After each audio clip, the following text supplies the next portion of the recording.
ঘড়ির কাঁটায় এখন ভোর 5টা, আর আজকে জানলা দিয়ে বাইরে তাকাতেই দেখি এত সুন্দর পাখির ডাক। বলতে পারো আজকের দিনের শুরুটা পাখিদের এই মিষ্টি ডাক দিয়েই শুরু হয়ে গেল। তো তখন তো ভোরবেলা ছিল, তো তখন আর উঠিনি আর কি, পাখির ডাক শুনে গিয়ে আবার শুয়ে পড়েছিলাম। কারণটা কি বলো তো, মাঝখানে উঠে না ভিডিও আপলোড করছিলাম, ঘুম আসছিল না। তো তারপরে ভিডিও আপলোড করার পরে এই পাখির ডাক শুনে না শুয়ে পড়েছিলাম। এখন ওই 7টার মতো বাজে, উঠে এই যে কাজ টাজগুলো শুরু করে দিলাম, না হলে সময়ের মধ্যে শেষ করতে পারবো না। কারণ যতই হোক হেল্পিং হ্যান্ড ছাড়া একা একা করতে গেলে সময় তো একটু বেশি লাগবেই বলো। তো এই দেখো সকালবেলা উঠে প্রত্যেক দিনের যা কাজ আর কি, বিছানা ছাড়া সেগুলো তো শুরুই করেছি। আর আজকে কিন্তু ঘরবাড়িও পরিষ্কার করতে হবে, কারণ আজকে হচ্ছে বৃহস্পতিবার। তো বৃহস্পতিবারেই আমি প্রতি বৃহস্পতিবারেই যতটা সম্ভব ঘরবাড়ি পরিষ্কার করেই পুজো দিই আর কি, যেটুকু আমার পক্ষে প্রত্যেক সপ্তাহে সম্ভব হয়। তো এই যে বাইরের কাজগুলো আর কি, বাসি কাজটা কমপ্লিট করে চলে এলাম ঘরে।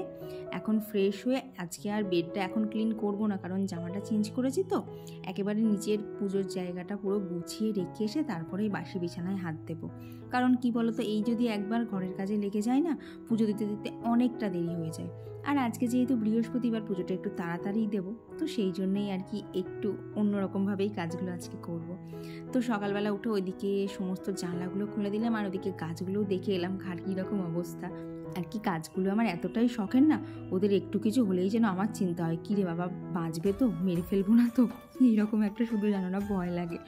তো তারপর দেখো ঠাকুর ঘরে চলে এসেছি, আর এই যে এখন ঠাকুরগুলো সমস্ত সিংহাসন থেকে নামিয়ে তারপর ঠাকুরটা পরিষ্কার করব। তারপর যে কাপড়টা পাতা আছে সেটাকে চেঞ্জ করতে হবে। বলতে পারো বৃহস্পতিবারের কাজের পরিমাণ কিন্তু অনেকটাই বেশি থাকে, যেহেতু দেখবে পুজোর দিকে অনেকটা সময় চলে যায়। তবে কি বলতো, অনেকটা সময় গেলেও না এই কাজটা করতে আমার এতটাই ভালো লাগে যে যতই সময় লাগুক আমি একদম ঠাকুর ঘরের এই সাইডটা পরিষ্কার করেই তারপরে পুজো করি।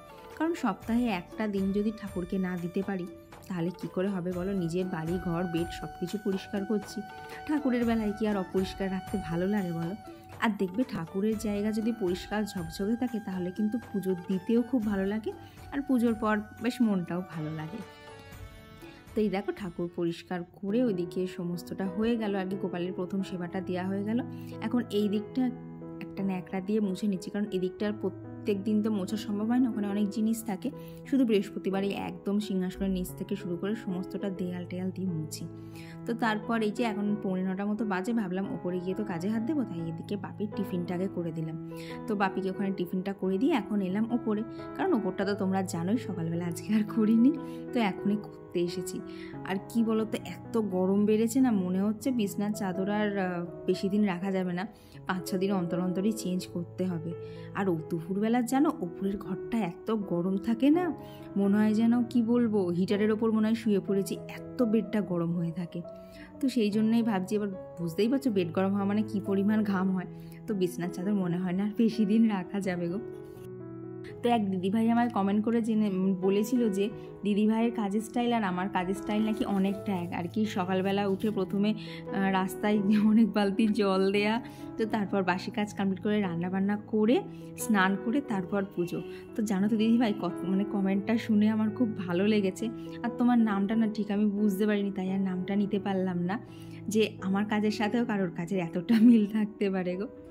তো ওই দেখো ঘরটা তো ক্লিন করা হয়ে গেছে, এখন এইদিকে ডাস্টিংটা করে নিচ্ছি। কারণ এটা এমনিতেই ধরো প্রত্যেক দিন করি, আর বৃহস্পতিবারে খুব একটা বেশি না করলেও হালকার ওপর দিয়ে করে রাখি, যাতে আমার পরের দিন আর কোনো অসুবিধা না হয়। আর ঘরবাড়ি নোংরা থাকলে একদমই ভালো লাগে না বলো। তো এদিকে জামা কাপড় বেশি কিছু ছিল নয়, 2-3টে ছিল, তো সেটাকেই জায়গার জিনিস জায়গায় রেখে দিলাম। আর দেখবে একবার যদি জায়গার জিনিস জায়গায় রাখা যায় না, তাহলে কিন্তু চট করে আর ঘরটা আগোছালো হয় না। আর এই যে তোমাদেরকে প্রতিদিনই বলি যে এত এনার্জির সাথে কাজ করি, এত এনার্জির সাথে কাজ করি, তবে কি হয় বলো তো, সারাদিন এত এনার্জির সাথে কাজ করলেও না রাত্রিবেলা গিয়ে কিন্তু আমার চার্জ শেষ হয়ে যায়। মানে রাত্রি ধরো এই 8টার পর থেকে আর আমার কাজ করতে ইচ্ছা করে না, মনে হয় না এবার একটুখানি টাইম নিজেকে দেয়া দরকার। নিজেরও তো কিছু ভালো লাগা খারাপ লাগা থাকে, আর আমার এখন ভালো লাগার জায়গায় তো হয়ে গেছো তোমরা। তো মনে হয় যে সারাদিনে কতক্ষণে সমস্ত কাজ শেষ করে একটুখানি তোমাদের জন্য ভিডিওটা রেডি করব। আর কি ভিডিও রেডি করতে তোমাদেরকে তো শেয়ারই করেছি, অনেকটা সময় লাগে। আর তোমাদের সাথে আজকে একটা খুশির কথাও শেয়ার করা, সেটা হচ্ছে রিসেন্টলি আমার কোনো একটা ভিডিও জানো আপাতত 45 মানে 45,000 মানুষের কাছে পৌঁছেছে। আর কি পৌঁছেছে তো অনেক মানুষের কাছে, তবে 45,000 মানুষ দেখেছে।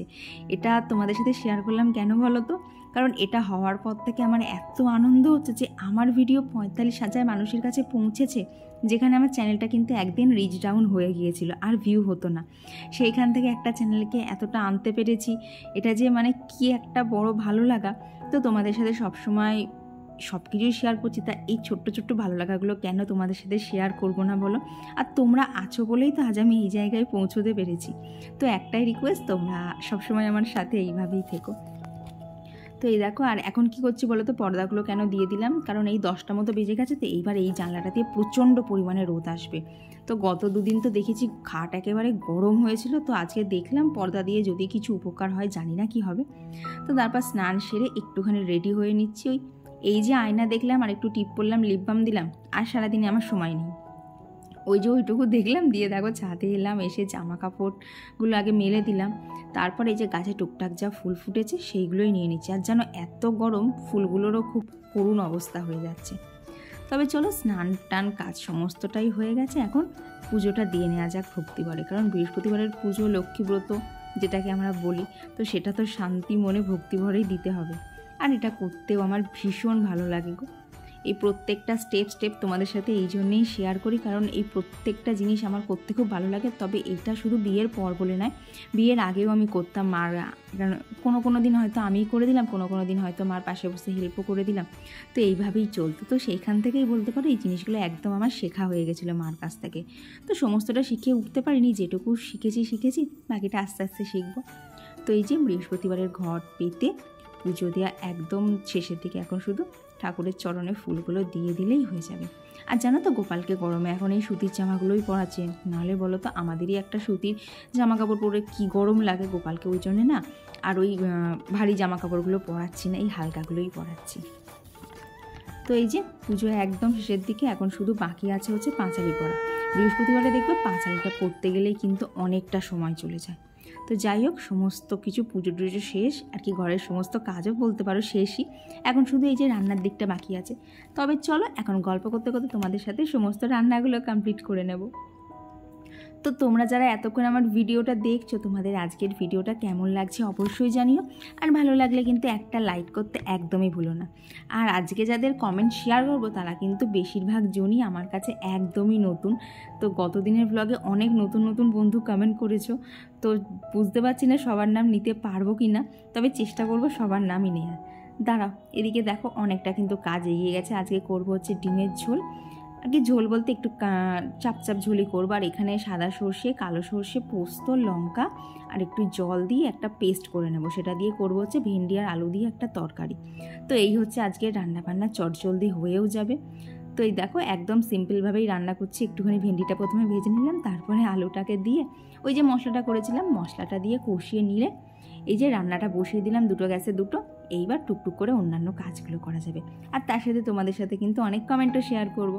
তো আগের দিন কমেন্ট করেছিল হচ্ছে পায়েল কুণ্ডু দিদিভাই, তো দিদিভাই লিখেছে দিদিভাইয়ের আমার ভিডিও দেখতে খুব ভালো লাগে। আর কমেন্ট করেছিল হচ্ছে মনিকা দিদিভাই, তো দিদি লিখেছে আমার ফার্নিচারগুলো খুব সুন্দর, আর ফার্নিচারগুলোর দাম বলতে। তো সত্যি কথা বলতে দিদিভাই, ফার্নিচার একটাও আমি বিয়ে হয়ে আসার আগে থেকেই প্রত্যেকটা ফার্নিচার বানানোই ছিল, তো একটারও দাম যথারীতি আমি জানি না, তো আমাকে ওর কাছ থেকে জেনে বলতে হবে। তো অবশ্যই তোমাকে জেনে বলে দেবো। সুমিস লাইফস্টাইল থেকে এক দিদিভাই কমেন্ট করে জানিয়েছে যে দিদিভাইয়ের আমার ভিডিও খুব ভালো লেগেছে, আর দিদিভাই গোয়ার থেকে আমার ভিডিও দেখছে। এটা আমার কাছে খুবই পছন্দ হচ্ছে, কারণ এত দূর দূরান্তের মানুষ আমার ভিডিও দেখছে। আর গার্গী প্রধান নামে এক দিদিভাই কমেন্ট করেছে যে মেয়েরা অনেক তাড়াতাড়ি বড় হয়ে যায়। হ্যাঁ গো, মেয়েদের জীবনটা এইরকম, বিয়ের আগে আর বিয়ের পরে তো অনেক পার্থক্যই থাকে, তারপরে কাজবাজ সামলানো তো আছেই, মানে আমরা ছোটোর থেকে এক ধাক্কায় অনেকটা বড় হয়ে যায়। আর কমেন্ট করেছিল হচ্ছে বিউটি দিদিভাই, তো দিদি হুগলির থেকে আমার ভিডিও দেখছে, আর দিদি আমার ভিডিও দেখে ইন্সপিরেশন পেয়েছে। এটা মানে আমি কিভাবে তোমাদেরকে বলবো আমি জানি না, এটা এতটা আমার ভালো লেগেছে যে আমার ভিডিও দেখে কেউ ইন্সপায়ার হচ্ছে। তো দিদিরও ইচ্ছে একটা ব্লগ চ্যানেল খোলার। তো দিদি এত ভাবনা চিন্তা করো না, খুলে ফেলো। আর তুমি জিজ্ঞেস করেছো আমি ফোনে ভিডিও করি কিনা, হ্যাঁ গো, আমি একদমই ফোনে ভিডিও করি। আর কমেন্ট করেছিল হচ্ছে যশোর স্টাডি ব্লগ থেকে সুলতান মেহফুজা, মিঠু রতন লাইফস্টাইল থেকে শাইনি গাঙ্গুলি দিদিভাই, রীতা রায় দিদিভাই, মৌমিতা দাস দিদিভাই, দীপর্ণার লাইফস্টাইল থেকে এক দিদিভাই ববিতা সানফুই, তো তুমি লিখেছো যে রুম ট্যুর দিতে, তো চেষ্টা করবো রুম ট্যুর দেওয়ার। আর কমেন্ট করেছিল হচ্ছে শম্পা দে, তো তুমি লিখেছো যে রোজ কেন আমার ভিডিও দেখতে পাই না। তো দিদি তোমাকে বলবো, রোজ আমি ভিডিও আপলোড করি না, আমি একদিন অন্তর অন্তরই দেই, কারণ বুঝতেই তো পারছো একার সংসার, প্রত্যেক দিন ভিডিও শ্যুট হয়তো হয়ে যাবে কিন্তু আমি এডিট করার সময়টা পেয়ে উঠবো না গো, তো সেই জন্যই একদিন অন্তর অন্তরই দেই। আর দেখো তোমাদের সাথে এত গল্প করতে করতে আজকের রান্নাবান্নাও সমস্ত কিছু কমপ্লিট। তো রান্নাগুলো কেমন হয়েছে অবশ্যই তোমরা জানিও। তো চলো আবার পরে দেখা হচ্ছে। এই যে বিকেলবেলা এখন একটুখানি ছাদে এসেছি, কারণ ঘরের মধ্যে এত গরম না, মানে থাকা যাচ্ছে না। তো এখন ছাদে এসেছি, আর এই সাইডে যে জামা কাপড়গুলো আছে এগুলো এখন তুলবো, প্লাস গাছে জল দেবো, এইসব কাজগুলোই আছে। আর জানো তো, আর একটা দিদিভাই কমেন্ট করেছিল হচ্ছে রিকা ব্যানার্জি দিদিভাই, তো দিদিভাই লিখেছে যে আমি একটা পুচকি মেয়ে একা এত কাজ করছি কি করে।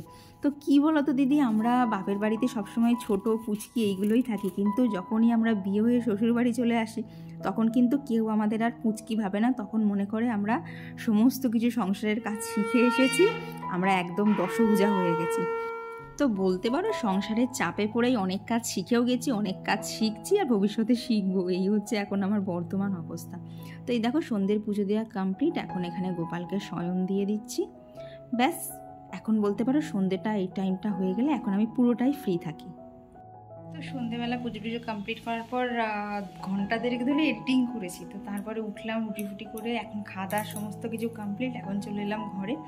আর নিচের ঘরে থেকে উপরের ঘরটা প্রচণ্ড প্রচণ্ড গরম, এখন মানে ভরসা হচ্ছে এই জানলাটা খুলে রাখি। আর দাঁড়াও কীভাবে খুলে রাখি সেটাও তোমাদেরকে, জানলার পর্দাটাকে এই অবস্থায় আটকে রাখি। দেখো এইখানটাতে একটা ক্লিপ দেওয়া আছে, আর এইখানের যে সাইডে আর কি পর্দাটা আটকানোর জন্য যে দড়ি মতো থাকে সেইটাকে এইখানে আটকেছি। এর ফলে কী হবে বলো তো, হাওয়াতে না পর্দাটা সরে যাবে না। একদিনকে কী হয়েছিল, এইভাবে দিয়ে রেখেছি, মানে তখন এইভাবে আটকাতাম না, তো পর্দাটা সরে গেছিলো আর ঘরের মধ্যে মশায় পুরো ভরে গেছিলো। তো তারপর থেকে এই টেকনিকটা অ্যাপ্লাই করেছি। তো এখন শুয়ে পড়বো, আর শরীরে দিচ্ছে না। চলো আজকের জন্য টাটা, দেখা হচ্ছে খুব তাড়াতাড়ি এবার পরবর্তী ব্লগে।